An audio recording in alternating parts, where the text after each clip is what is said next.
care of children with typical hemolytic uremic syndrome, and I like to share these aspects with you. HUS is a rare disease, and even if you have not been involved in managing children with HUS, I'm optimistic that you will find this lecture helpful.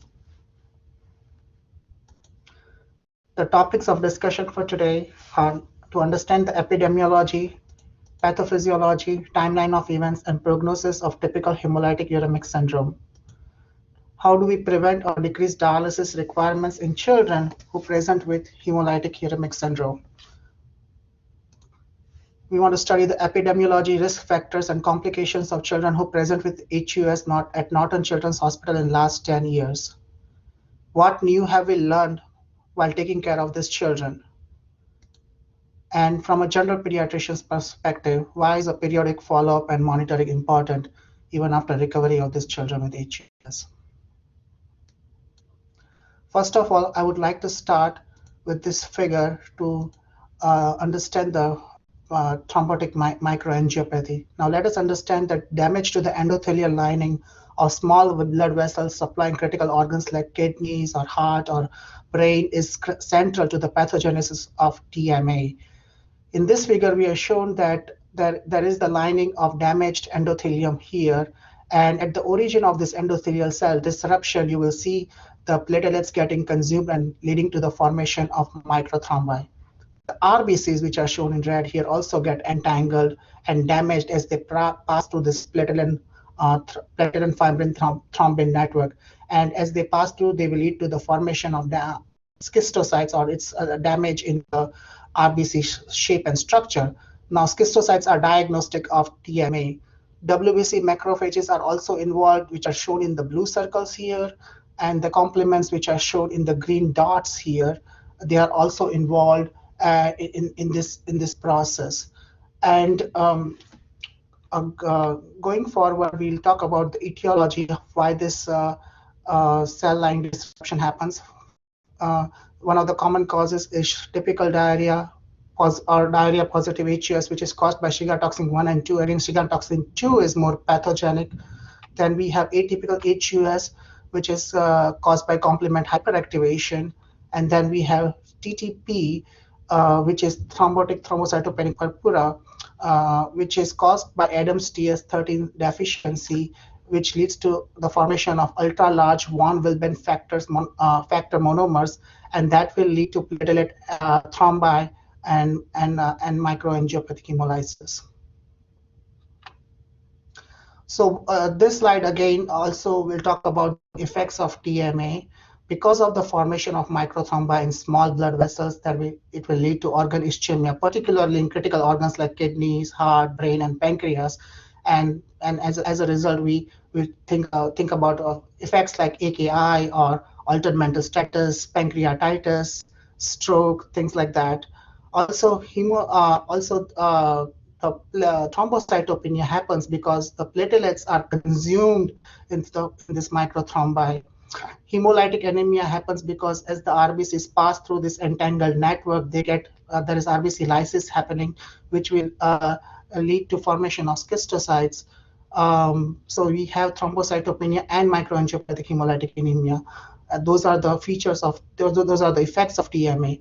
As a result of microangiopathic hemolytic anemia, there is formation of schistocytes as well as high LDH because of RBC cell lysis. We'll talk about typical hemolytic uremic syndrome in this lecture. It is also called diarrhea positive or D positive HUS. It's a common cause of AKI in pediatric population, particularly in the Western world. It's a part of the TMA or thrombotic microangiopathy spectrum, as we just discussed in the earlier figure. And it is caused by STEC or Shiga toxin producing E-coli. And we'll talk about STEC in this lecture down the line about its effects, because it's the etiological agent for typical hemolytic uremic syndrome.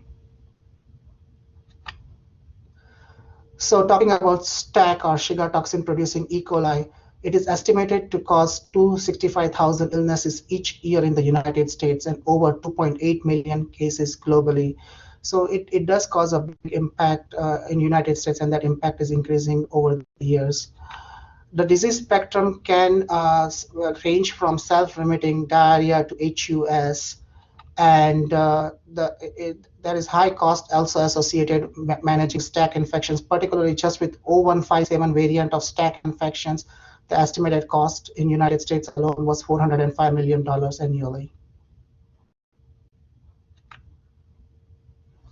This chart shows the incidence of total STEC infections by year in the United States from 2006 to 2016, where incidence rate is calculated per 100,000 population. Now, as you can see from the chart here, the incidence rates of total STEC infections seen in this orange line here has been increasing every year, with the highest incidence rate recorded in 2016. Now, in the green line, this is the incidence rate of O157 infections. It is trending in opposite direction. In early 2000, most STEC infections were secondary to O157 strain, but now in 2016, the O157 strain constitutes only 36% of the total STEC infections.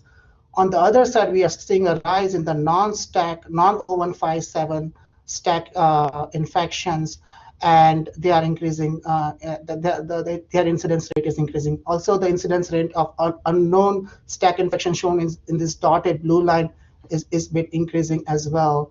One thing to also understand is that this non-O157 strains can still cause HUS, particularly if they produce the more pathogenic form of toxin, which is a Shiga toxin 2. So there are two types, Shiga toxin 1 and 2, and Shiga toxin 2 is more pathogenic. And so it's important to remember that this non-O157 STEC infections can still cause hemolytic uremic syndrome.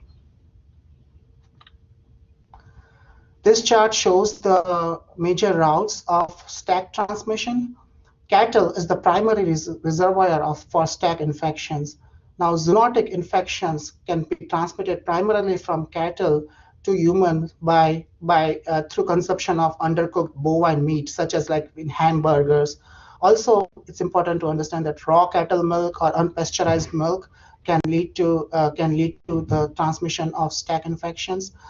Fecal shedding from the cattle can contaminate lakes or reservoirs, ponds, recreational water, as well as it can contaminate romaine vegetables like radish that grow, and that can also lead to transmission of STEC infections. Person-to-person transmission is documented, but it is very rare.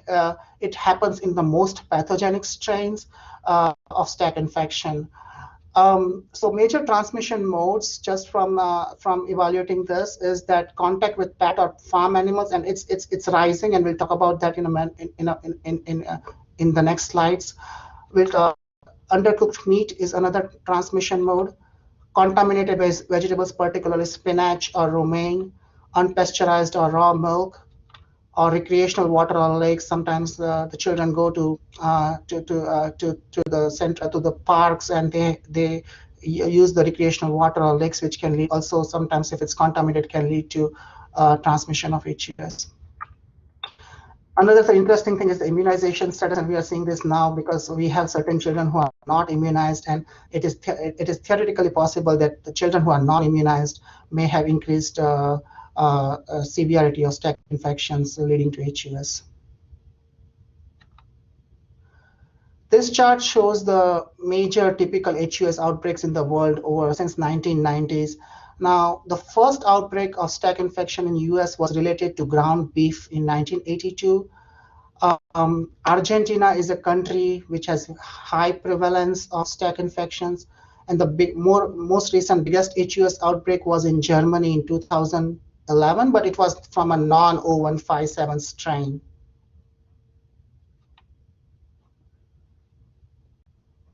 Again, looking at the United States, this chart shows the annual incidence of STEC infection measured per 100,000 population. But as you can see, this dark green portions here, where the incidence of STEC infections are high, particularly the upper Midwestern states like Wisconsin, Minnesota, the Dakotas, where farming and cattle rearing is the major occupation.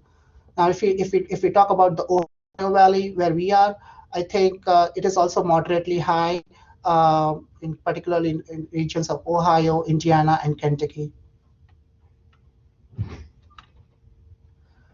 This figure was from I want to talk about I was the time when I was working here in 2014 when we had a STEC and HUS outbreak in children who drank unpasteurized raw milk.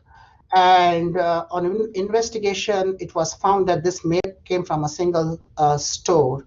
In total, 5 patients were infected at that time, and 4 were on dialysis from HUS that were treated at Norton Children's Hospital. Um, the Kentucky Department of Health issued a public health warning about dangers of consuming unpasteurized milk following this investigation.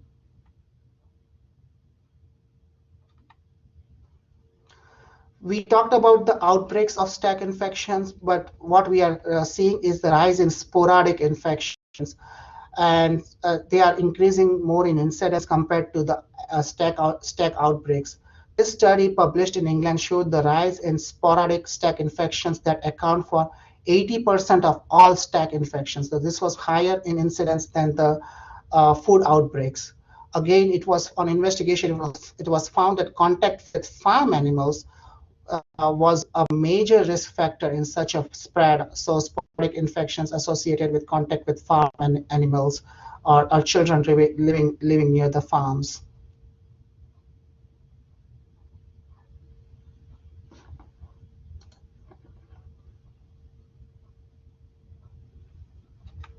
I have got a comment about unpasteurized apple juice. I think we had one, but I'm not sure if there was a investigation that led to HUS. So I was not aware about any admissions from that standpoint for HUS in Children's Hospital. But that's an interesting thing which I heard about a while back.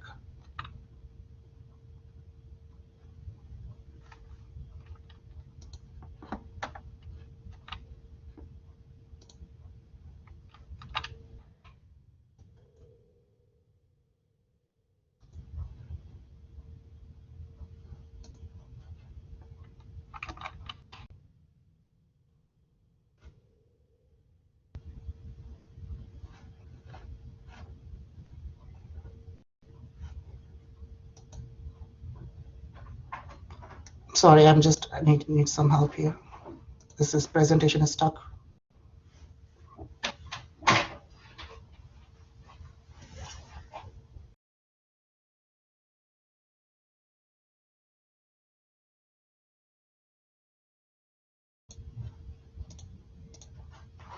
Was it hearing? Okay.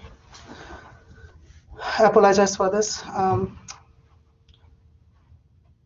Moving forward, other epidemiologic findings for these children is the STEC infections usually peak in children less than 5 years of age. There is a slight female propensity, 55 to 65% in female studies compared to males. And the STEC infections do peak in summer months. So those are like in June, July, August, or September, where the peak is seen. This chart shows the typical timeline and course of STEC infections. The symptoms usually start after 2 to 3 days of exposure. The initial symptoms include fever, abdominal pain, diarrhea that last for around 2 to 3 days. One thing to understand is fever can be present in 30 to 50% of STEC infections, and it may risk the initiation of NSAID use, which can theoretically worsen the kidney outcomes if they were to develop HUS. So after the diarrheal phase, the phase of bloody diarrhea starts, and it lasts from 3 to 7 days after the symptom onset. This is the phase also where you will see positive cultures. And once the diarrhea improves, you will see two outcomes. In 15% of times, the children go on to develop HUS. In 85% of the times, that can be spontaneous resolution. One thing to understand that if the children are presenting late in the course after the resolution of diarrhea, you won't see a positive culture on stool. So many times the stool culture or the Shiga toxin assay is negative in these children. Now let us understand the disease pathogenesis that explains this timeline that we just discussed. And we'll discuss about this in a little bit more detail of why this timeline is more important. Now, let's understand the pathogenesis of typical HUS. The infection is, first we'll talk about the infection, that is STEC. Now, STEC, as you see in this orange circle, there are different types of TMAs, including TTP, HUS. STEC HUS is another type of TMA, as we just discussed, and it is shown in green circle.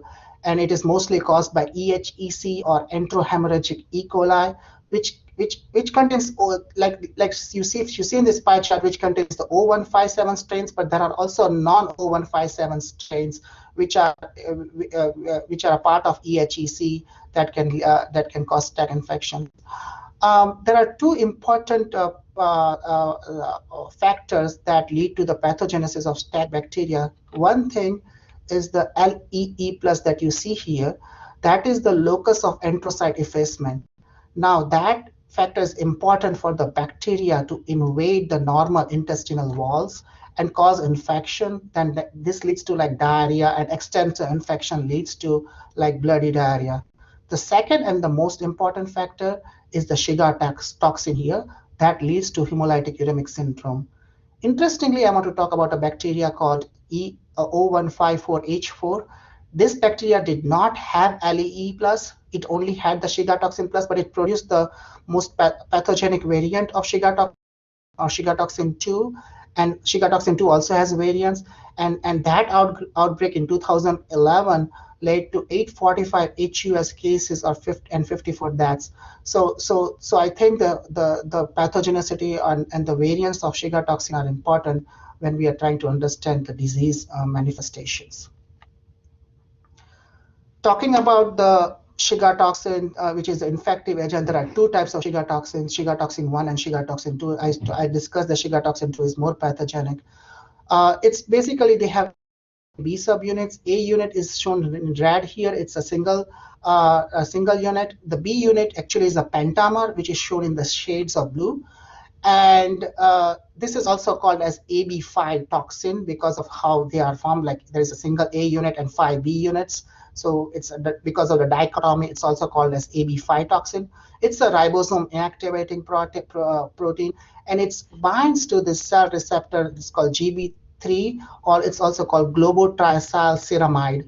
And those are the receptors for this toxin. Now, talking about this GB3 cell receptors, they are highly expressed in blood vessels, blood cells, platelets, and vascular endothelium, or small blood vessels in organs such as kidneys, neurons, and pancreas. So this explains why we see this kind of organ involvement more in HUS, because of the high expression of GB3 receptors. And as I discussed earlier, that Shiga toxin can cause direct cell lysis as well from the blood cells. Like if there are GB3 receptors on the platelets and red blood cells, Shiga toxin can also attack those cells and cause direct cell lysis. So often we see like anemia and thrombocytopenia even before the actual endothelial cell disruption happens. Another thing to understand is Shiga toxin, how it translocates from the intestine. Interestingly, the GB3 are not seen in intestinal epithelia. So there was no convincing argument of how they would pass through how the Shiga toxin would translocate to the intestine if the epithelia did not have the GB3 receptors. But recent research has shown that GB3 is present in the submucosal intestinal cells. So it is possible that they are attaching to those cells, and there is a transcellular transport. Also, it is possible that there can be a paracellular transport. So those school of thoughts that we don't have a definite answer at this point. The third thing about the pathogenesis is what actually Shiga toxin does. Now, Shiga toxin, as you can see here in this chart, Shiga toxin can attach to the GB3 receptors, or it can also get internalized through the as vesicle form. And once it's inside the cells, it undergoes retrograde transport. Normally, it should go to lysosomes and nucleus, but instead of that, it undergoes a retrograde transport through the trans-Golgi network and then to the endoplasmic reticulum and the ribosomes. And it's a ribosome inactivating protein. So what actually it does is it inactivates the ribosomes, leading to apoptosis of cells and cell destruction. And as you can see here, once the cells are lysed and there are apoptotic bodies formed, it comes out from the cells taking cell structure or cell membrane structure in the form of microvesicles. So this is how Shiga toxin travels in the blood as microvesicles or as a vesicular transport, and then it reaches to the endothelium of organs like kidneys, where it causes endothelial damage.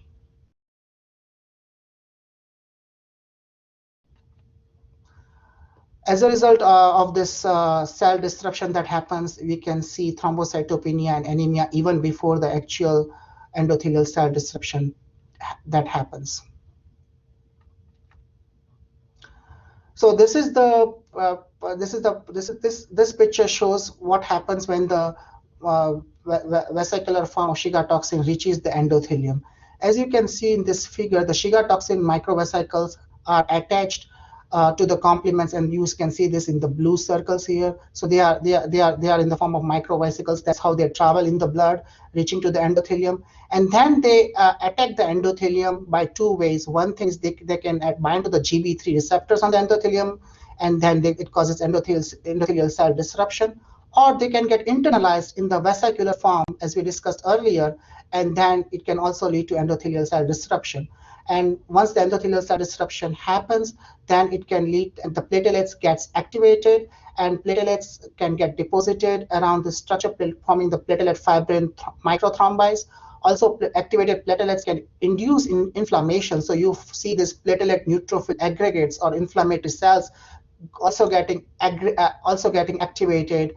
In addition, we also see the complements that are activated in this in this phase. So we have the inflammatory cells and complements activated, leading to microangiopathic hemolytic anemia.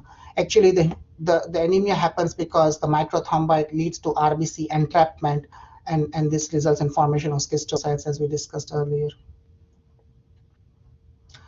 Now we know that there is evidence of complement activation via the alternative pathway. There is also a lectin or MBL pathway, which also is active in this form in the formation of microthrombi. However, there is no controlled data investigating the use of eculizumab or complement C5 inhibitor in STEC HUS, and its use is not recommended as of now. There are two main problems of using eculizumab in typical HUS. One, there is a narrow window of opportunity because the complement activity, which is high, initially returns back to normal or baseline in 1 week. Second, complements also provide a defense against intestinal infections with E. coli. So theoretically, if you try to block those complements, then the E. coli can spread in the blood and can risk E. coli sepsis.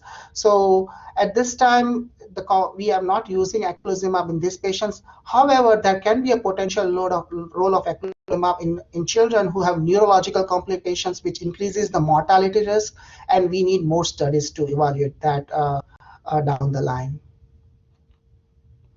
So just let's talk about the clinical relevance of the pathogenesis that we just discussed.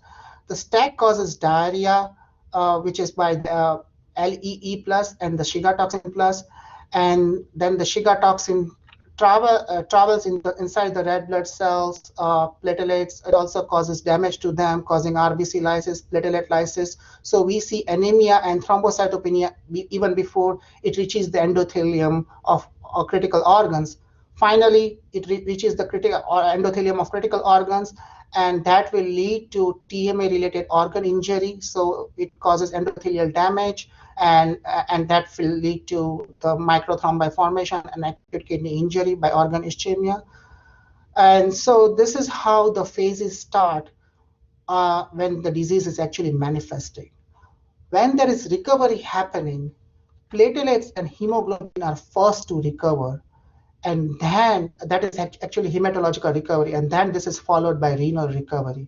So just let us understand this context of how the timeline works and why this timeline. Again, I'm coming back to the timeline because that is where the window of opportunity lies, and that is where we can make a difference in the outcomes. Treatment of STEC-induced HES, most treatment is supportive. So we try to talk about like PR blood transfusions because of hemolytic anemia. On an average, a child who's admitted with STEC HUS will need 3 to 5 blood transfusions. Nutrition is very critical in these patients. Many times they require parenteral nutrition because they cannot take oral nutrition, and nutrition is critical for renal recovery. Blood pressure management is also important because of volume overload and risk of complications. Dialysis is often needed, particularly if they're present late in the course or if they are not having urine output because or they have oliguria, because what happens is that because of oliguria, they are getting blood products, they require nutrition, and then there is a risk of volume overload, which causes hypertension and respiratory complications. So many times we need to do dialysis for volume removal rather than clearance. So it's not because of high potassium that we need dialysis. It's most of the times we need dialysis because we require volume removal. Also, either hemodialysis or peritoneal dialysis works fine, but we try to do hemodialysis in patients who have significant abdominal pain or like have pancreatitis and those kind of symptoms. Again, for clearance, azotemia may be a more common reason for like clearing, and clearance is another function of dialysis where we clean the blood. Rather than hyperkalemia. Interestingly, hyperkalemia does not happen with HUS, and there is a reason for that. It does not happen because these children are having diarrhea and they have potassium losses. And many times, because of this potassium losses and diarrhea, they do not have significant hyperkalemia, and you do not need to worry that much about hyperkalemia in these kids. Many times they are nutritionally depleted, and that's why they may have hypokalemia. We try to restrict platelet transfusions and anti-motility agents, which get consumed inside the process, and anti-motility agents because it increases the risk of spread. There has been two schools of thoughts, and antibiotics in HUS is a very controversial topic, but we try to restrict antibiotics except in conditions like sepsis or bloodstream infections. I'll talk about antibiotics in my next slide, but we try to restrict antibiotics until we have further research on this topic. Typical HUS, in terms of prognosis, there is a 5% acute mortality in these children. Long-term renal complications are important because even after renal recovery, these children can have proteinuria, they can have hypertension, chronic kidney disease, and we'll talk about that too when we are talking about my review. And then there is requirement of dialysis in these children. Around 50 to 60% of children who present with typical HUS may require dialysis. So those are the important prognostic findings. Talking about antibiotics and typical hemolytic uremic syndrome, this was a table from a meta-analysis that was published in 2016. Now, if you look at this table, they have accumulated some different studies about the antibiotics roles. And this table could not show association between antibiotic use and risk of development of HUS when antibiotics were used. Similar results are also seen in a meta-analysis that was published in 2002 and 2006. Now, some of the studies may be biased, and there can be confounding factors as well, but more than anything, the risk of HUS depends on the type of antibiotic used, because if we know the beta-lactams and cotrimazole may be associated with worsening of the disease, but if you use antibiotics like fosfomycin or macrolides or some of even the newer generation carbapenems, that may not affect the HUS outcome. So it depends on the type of antibiotics that you use.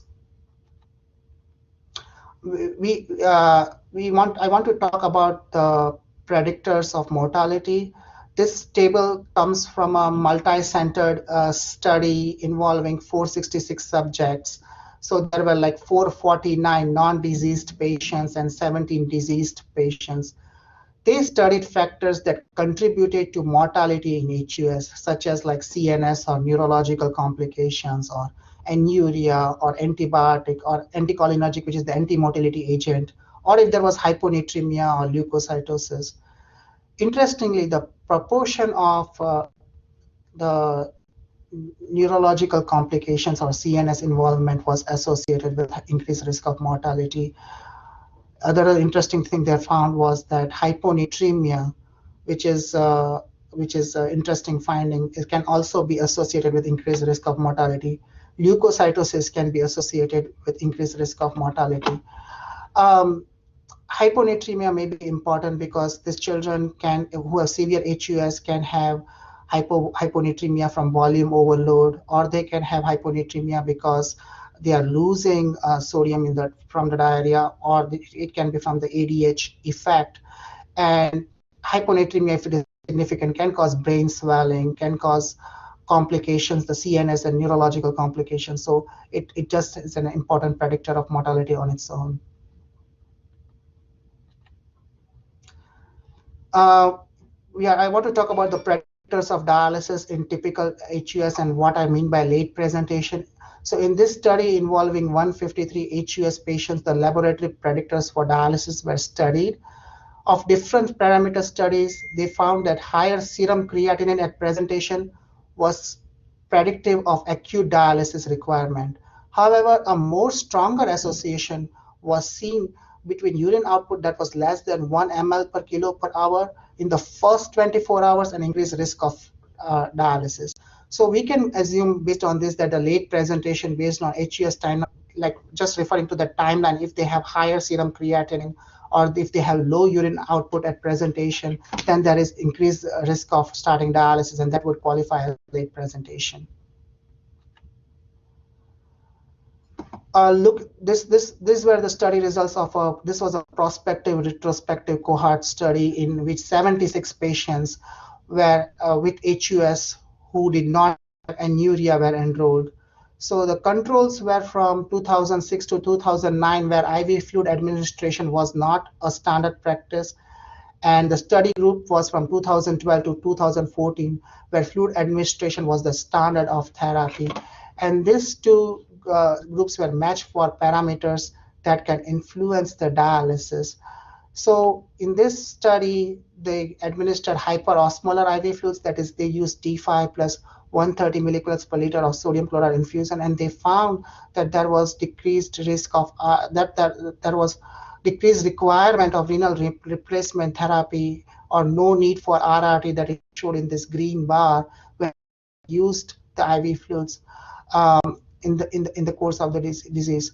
Now, certainly this disease was not a randomized trial, so it has its own disadvantages, but it's many times unethical to perform randomized trial in this scenario when we know that that IV fluids can provide benefits, particularly if you are starting them early, and it can decrease the requirement of dialysis. So coming back to the early presentation and late presentation, I will discuss this from the previous two slides. The early this is the timeline that I'm referring to again. This is the exposure, which is followed by non-bloody diarrhea.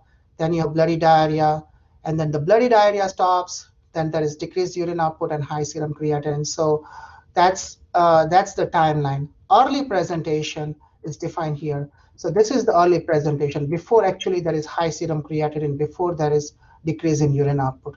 In this part of early presentation, we need to be careful to avoid NSAIDs, particularly if they have fever.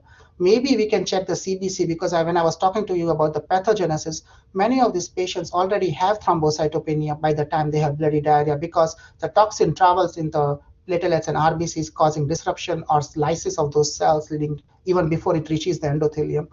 And so maybe checking a CBC can identify those patients early in the course and maybe trying to admit them for IV fluid therapy with hyperosmolar IV fluid therapy in the hope that we can decrease the dialysis requirements. So that's what qualifies as the early presentation. The late presentation happens when there is already decreased urine output or elevated serum creatinine. Because we cannot do much in late presentation, many times we just have to put these patients on dialysis.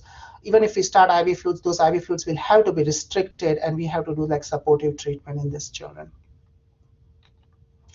So I'm going to move and talk about the retrospective review of typical HUS at NCH over the last 10 years. And this is the study that we did, and we reviewed the patients that were admitted at Norton Children's Hospital over the last 10 years. We performed a descriptive analysis of patients presenting in our center, and we also tried to look at the study outcome. outcomes, which were dialysis and long-term complications. We had 43 patients in the study, but this is a rare disease, and many times you will see studies which have this kind of number and predicting the outcomes. Study outcomes, predictors for primary outcome was requirement of dialysis, and then we had defined the secondary outcome as long-term renal complications, which was presenting 1 year after the disease presentation. We do not want, many times these children have hypertension immediately after recovery and then they get better. So we wanted to give some time to see if they actually have long-term complications. So we use greater than 1 year after disease presentation. And those patients who had proteinuria, hypertension, or chronic kidney disease, that is GFR less than 75 ml per minute per 1.73 meters square, were included, were defined as having the long-term complications after 1 year of disease onset. Key study variables, we defined early and late presentation based on the previous charts using serum creatinine and urine output. Certainly urine output is more important. Early presentation, if the children had serum creatinine less than 1 milligrams per dl, or there was absence of oliguria or anuria. And late presentation, if the serum creatinine was more than 1, or if they had oliguria at presentation or anuria. So they had to have, if any of this were present, we would just include them as presentation. And if the serum creatinine was lower and they did not have oliguria or anuria, then they would be, then only, they need to have both this criteria, not just oliguria, because sometimes you have oliguria just because you are dry. So we wanted to include the serum creatinine also as a part of that and qualify that as early presentation. Hyperosmolar IV fluid treatment was a standard of care starting in 2011. And so we have all these patients, even if they had late presentation, got hyperosmolar IV fluids. When they had late presentation, rate had to be restricted because we want to prevent the volume overload. Now coming to the descriptive analysis, the peak group of HES presentation is in children less than 5 years. So we had like 63% of children less than 5 years, 28% between 5 and 10 years, and a 9% who were over 10 years of age. Even though females have slightly higher propensity of developing HES, the male to female distribution in our study was almost equal. Also, we analyzed the source of exposure. In our study, most children had contact with spat, farm, or zoo animals as possible source of exposure, and that accounted for 40%. Earlier, I was talking about sporadic infection and its association of children with farm animal contacts. Also, I talked about 5 of those children having HES from unpasteurized milk outbreak, and they were also included. The other sources include undercooked meat and recreational water. Many times, like in 37% of times, we could not find out the source of exposure, what actually contributed to HUS. Now, in concordance with the previous studies showing presence of fever at 30 to 50% with typical HES, nearly half study cohort had presence of fever after onset of symptoms. Because this context is important because NSAID use is increasingly common in fever and diarrheal illness, and it is likely that if it was used, it can worsen the kidney disease and HES outcome. So we the positive detected only 51% of times, whether it's a stool culture which was positive or Shiga toxin which was positive, and it was probably because many of these children had late presentation. Immunization status is important also to understand. Around 14% of those children were unimmunized or did not receive any immunization, and when we are talking about the immunization status, none of the previous studies or HES studies that I have reviewed have talked about NSAID use, about reviewing immunization status. But I think when we see those patients who had a prior history of NSAID use, it's something that we are interested to study down the line and understand what actually changes their outcomes. Another part of the descriptive analysis was we found out how many patients use NSAID after the symptom onset, and we found that around 21% of the study cohort had used NSAID. So that's still a pretty decent number that already used NSAID even before they presented, because they had started having fever and diarrhea. They used NSAID, and then they had when they presented late with oliguria, they had a history of NSAID use. Many of these patients also had antibiotic use because it was prescribed by either by the urgent care or the ER with the fever and diarrheal symptoms. Antibiotic use was found in 35% of the study cohort. In 65% of the cohort, no antibiotic was used. Talking about the complications that were seen during the inpatient admission, we saw that the most common complication was hypertension. That discharge around nearly 50% or 47% had hypertension at discharge. Hyponatremia was increasingly more common than we knew about in previous studies, because we defined sodium less than 130 as hyponatremia, and we found that 35% of the children had hyponatremia at presentation. This was interesting.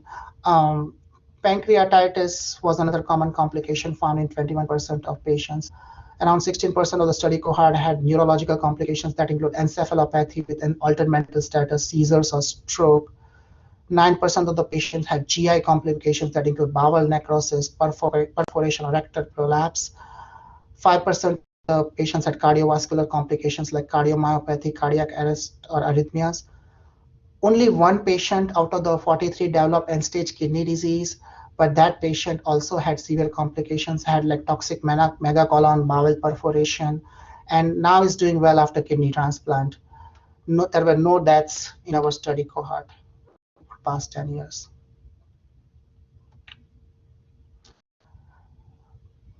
Another part of the descriptive analysis was how many patients require dialysis. Most patients, around 70%, require dialysis, and this may be related to the late presentation, because we saw that around 75% of these patients presented late and only 25% presented early. So this may be related to the late presentation. Also, we removed those children who were lost to follow-up, and this is very important because many of them, these children get lost to follow-up while monitoring. So of the children we were able to follow, we found that 40% of the children had long-term complications, that is hypertension or proteinuria or chronic kidney disease after 1 year of follow-up.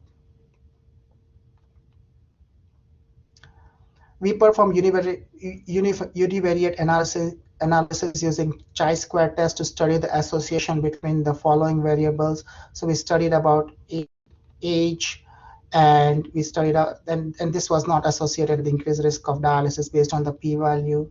Sex was not also associated with increased risk of dialysis. We talked about the presence of fever or positive culture, and they were not associated with increased risk of dialysis.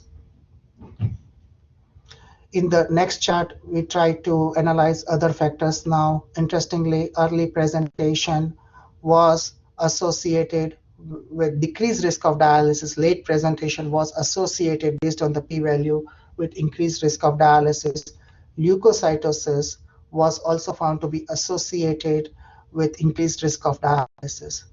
We tried to study factors like NSAID use and non-immunization status, and we could not find a statistical association for these factors because primarily, I think, because of the lower sample size, but theoretically, I think these patients who had NSAID use also had very high hospitalization rate. If we had bigger sample size, maybe we could have established an association. Antibiotic use, like in previous studies, was not associated with increased risk of dialysis. High LDH, which was greater than 6,450, was also not associated. And that was the peak value that we had at Norton's. They reported greater than 6,400. So that's the value that we used. And that was not associated with increased risk of dialysis. Analysis of other continuous variables, we found that elevated serum creatinine or high WBC count and sodium levels, so that is hyponatremia, were associated with increased risk of dialysis. And this was based on the logistic regression trend analysis. The potassium level or platelet counts were not associated with increased risk of dialysis. So talking about peak WBC as a predictor of dialysis, and duration, length of hospitalization. I talked to you in the previous slide that peak WBC more than 20,000 was associated with increased risk of dialysis. Here in the left, this is the box plot curve, and it shows that the median peak WBC count was significantly different in the groups that required the dialysis and that did not require the dialysis. And based on the correlation and Pearson correlation analysis, and this is the correlation line, we found that peak WBC count was also associated with increased hospitalization days. So it was positively correlated. If a child would present with higher peak WBC count, then that means they would need to be hospitalized for a longer time. We also studied hyponatremia, which was a predictor for dialysis and length of hospitalization. We found that patients who had required dialysis had significantly lower median sodium levels than patients who did not require dialysis. And looking at the days of length of hospitalization and the sodium levels, we found that this was negatively correlated. So that means that the lower the sodium levels, there was higher the number of days that the child needed to stay in the hospital. And that is another interesting thing which has not been well reported in previous studies about hyponatremia and dialysis requirements or length of hospitalization. We also try to analyze the secondary outcomes, which is the long-term renal complications. So we used variables like use of dialysis, or if the dialysis was required more than 14 days.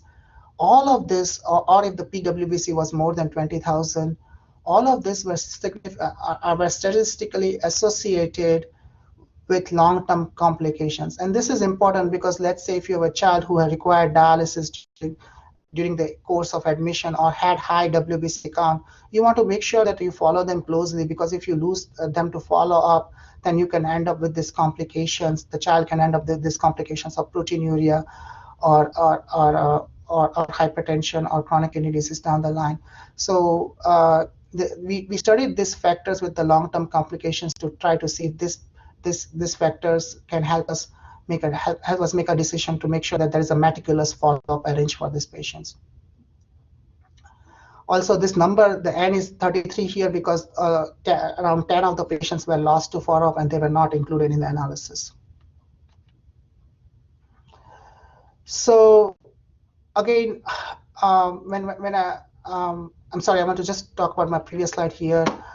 I want to just describe that our study may have limitations, that it was probably a low sample size. Also, we could not do a covariate analysis to further establish independence of predictors, but our study had strengths. It was one of the, I didn't remember previous studies showing association between prognostic markers like leukocytosis and or even peak WBC count more than 20,000 with long-term complications. We also try to focus more to describe the window of opportunity. Also, previous studies had not mentioned about predictors like NSAID use or immunization status. So we have tried to study and analyze those factors with the hope that maybe bigger studies and we can find this association down the line, so we can make appropriate recommendations in these patients. So what inferences I would get from this study? We have discussed that early presentation when you give hyperosmolar IV fluids prior to significant renal involvement decrease the need for dialysis and long-term complications, and that was well documented in previous study too. But defining early presentation is key. I think when you have a serum creatinine which is not that high because serum creatinine was associated with dialysis, or if the child is, and if the child does not have oliguria or anuria, those should be defined as early presentation. Late presentation and leukocytosis increase the need for dialysis as well as long-term renal complications, as we discussed earlier. Hyponatremia, pancreatitis, and hypertension were common complications observed. the use of antibiotics or high peak LTH was not associated with increased risk of dialysis. We found that hyponatremia to be a predictor for dialysis requirement and duration of hospital stay. So we need to focus on larger studies to further establish its role as a prognostic marker in patients who have hemolytic uremic syndrome.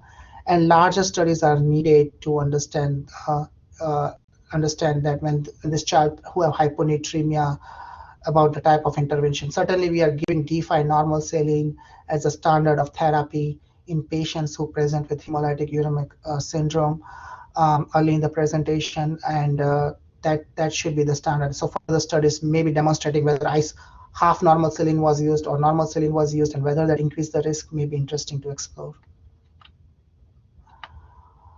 Other thing which I was talking about the pathogenesis is that we see thrombocytopenia early in the course. Our study demonstrated the same thing. Even if the child presented early or late, it did not matter. 97% of our patients, when they presented at our hospital, had thrombocytopenia. And this is important because let's say if you present early in the course and you have blood, and the child has bloody diarrhea, then maybe they still have the Shiga toxin effects from causing thrombocytopenia. So checking the CBC during a course of diarrheal illness may help identify these patients early, and maybe you can start IV fluid treatment early, and with the hope that you can decrease the requirement of dialysis down the line. So that may be an important step. So if the child comes to the ER who has a fever and bloody diarrhea, maybe checking a CBC will be important. Also making sure that we do not give NSAIDs, and we talk about that. Non-immunization status and NSAID use trended to show the risk of dialysis. However, statistical significance was not established because of loci that were discussed. But we need further studies to understand this two predictors for the outcome in these patients. Early presentation and IV fluids may provide a window of opportunity. So that there is more awareness needed from the part of the pediatric community to discourage the use of NSAIDs following early symptoms of HUS, and that is what we discussed earlier. Lastly, when we talk about the long-term monitoring, and we saw that around 40% of our cohort whom we were able to follow had long-term renal complications, it's important that we arrange a meticulous and close follow-up plan. Particularly when we know that certain variables like dialysis or high WBC count, maybe if they have like severe presentation with hyponatremia, neurological complication, or even a late presentation, it's important that we do not lose them to follow from the, and I think this will require efforts from both the pediatrician community and the subspecialty service, and working together to make sure that these children are appropriately followed and taken care of down the line, and monitored for the complications. Periodic clinic appointments are crucial both for the pediatricians and subspecialists, and it is and we need to monitor for complications like proteinuria, hypertension, and diabetes. So blood pressures, if you are a pediatrician and you are seeing a patient with HUS, you need to make sure that you check blood pressures during every clinic visit. Also, if there is elevated blood pressure, make sure that you refer those patients for ambulatory blood pressure monitoring, because that is a standard of care to diagnose this patient. These patients can have masked hypertension or renin-mediated hypertension. So sometimes the only way to know these patients have hypertension is to do an ABPM study. So it's important that that if you see a child who has high blood pressure and has a history of HUS in the past, you refer those patients for ABPM to understand if they truly have hypertension and whether they need to be started on a medication. Also, these children require periodic monitoring for renal function panel for checking the creatinine, urine analysis, and the first morning random urine protein and creatinine. And I think the first morning random urine protein creatinine is helpful to evaluate for proteinuria. We like the ratio to be less than 0.2 for children who are more than 3 years of age. However, it's important that these studies get repeated. So if a child is not seeing any nephrologist and the studies are not getting monitored, maybe the pediatrician can order those studies, may at least make sure that that the child's renal kidney function is good, the creatinine is good, they do not have significant protein in the urine. And I would recommend that we typically do these studies every 3 months in the first year, and then probably every year at the minimum, even if the children are doing well, just to make sure that they are monitored. We recommend monitoring these children until they turn 18 years of age and they are transitioned to adults, because now the new data is that we are seeing late complications happening way down the line. So let's say a child had HUS like when the child was 4 years of age, we are seeing long-term complications develop when the child turns adolescent. So it's very important that we keep following those children every year and monitor for those complications. And should the complications arise, it's important to start treatment, and we often consider treatment with ACE inhibitors because of renin-mediated hypertension or proteinuria for renal protection. If the children have not followed with nephrology or they have not followed with nephrology, it's important to arrange for subspecialty or nephrology referrals, and in children who are lost to follow-up. With this, I'm going to stop here, and I'll be available to any questions. My references were attached to the slides that I presented earlier, and I will be available for questions.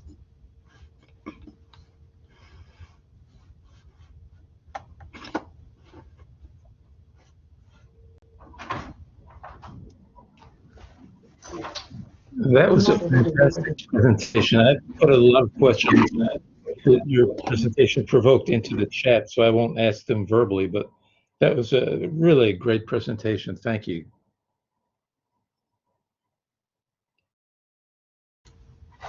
Thank you so much for the feedback. I have a question from Dr. Ken Stickler. Do you think that the young age vulnerability is due to immunological or endothelial defect, or that young kids are more likely to put their contaminated hands in the mouth? It's an interesting question. I personally, I think that maybe if you look at the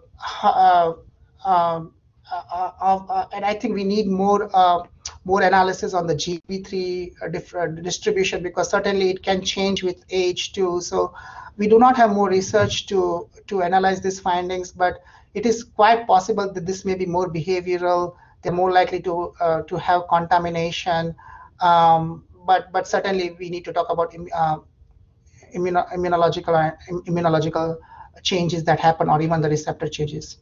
Again, the other question was, do those apoptic cells provoke any anti-RBC, anti-platelet, or other self-antibodies as a secondary cause of disease? I have not seen that. Now, this can happen with secondary HUS, like if there was related to a pneumococcal infection. I mean, I have not seen this kind of autoimmune phenomena or that can affect the patient in the long run down the line. Again, also we still need to understand that complements may still be involved in the process, and complements are very short lasting. So I do not think at this time that they induce like self antibodies, or they cause like autoimmune hemolytic anemia or autoimmune thrombocytopenia down the line. And it will be interesting to explore if it happens. Did the low sodium relate strongly with CNS disease and SIDH more strongly than just diarrheal loss? I would have to agree that the CNS patients who had low sodium had CNS disease, yes, but many times in this condition we also have to account for the factor of volume overload, particularly if they are presenting late, and also then they have this SIDH effects. Diarrheal losses is more for potassium, but we have certainly we have seen some sodium losses also in this type of children. I would answer this question as yes, the low sodium is more strongly related to the ADH effects and volume that is excess volume in the body. Next question was non-immunized more STEC with pneumococcal diagnosis rather than E. coli recovery. It is interesting. That's another thing. I have, and this is further important to explore. But there was an article, like I remember, like and this whole debate about the immunization, non-immunization status probably started from there.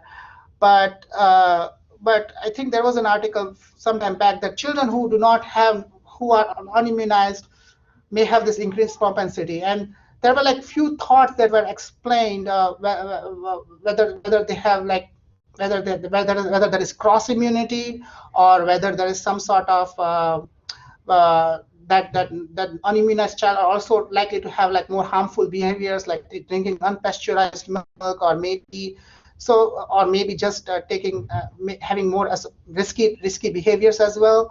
So we do not have a clear answer, but at least we know that the patients who were admitted with unpasteurized milk, all of them were not, like in 2014, all of those children were non-immunized, and they had severe disease presentation. All of them required dialysis. They were unimmunized. And so it's hard to pinpoint whether there is some sort of cross immunity versus there is some sort of risky behavior that is more seen in children who are unimmunized, but it will be certainly good to explore down the line. Thanks for answering those questions. Appreciate it. Thank you.